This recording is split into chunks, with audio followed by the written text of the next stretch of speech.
Inspector Harun என்ற பெயரில் ஆள் மாறாட்டம் செய்தவரின் பேச்சை நம்பி நிறுவனம் ஒன்றின் இயக்குநர் 1 மில்லியன் ரிங்கிட்டுக்கு மேல் மோசம் போயுள்ளார்.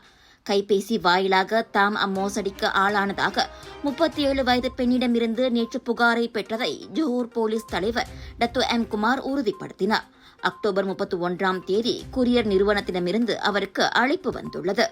ஒரு காசோலை புத்தகமும் வங்கி டோக்கனும் அடங்கிய பொட்டலம் அந்த பெண்ணின் முகவரிக்கு வந்திருப்பதாக தெரிவிக்கப்பட்டது.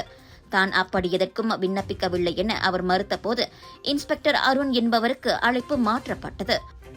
அவரோ அந்த பெண்ணின் கடன் பற்று அட்டை ஒரு மோசடியில் சிக்கியிருப்பதாகவும் பேங்க் நகாராவின் விசாரணைக்காக மற்றொரு வங்கி கணக்கில் பணத்தை மாற்றுமாறும் கூறியுள்ளார்.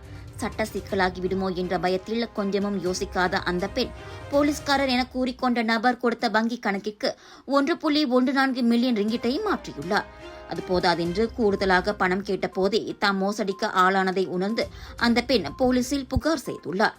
விசாரணை என்ற பெயரில் வங்கி கணக்கிற்கு பணத்தை மாற்றுமாறு அதிகாரிகள் ஒருபோதும் கேட்க மாட்டார்கள் என்பதால் பொதுமக்கள் கவனமாக இருக்க வேண்டும் என டத்துகுமார் மீண்டும் நினைவுறுத்தினார்.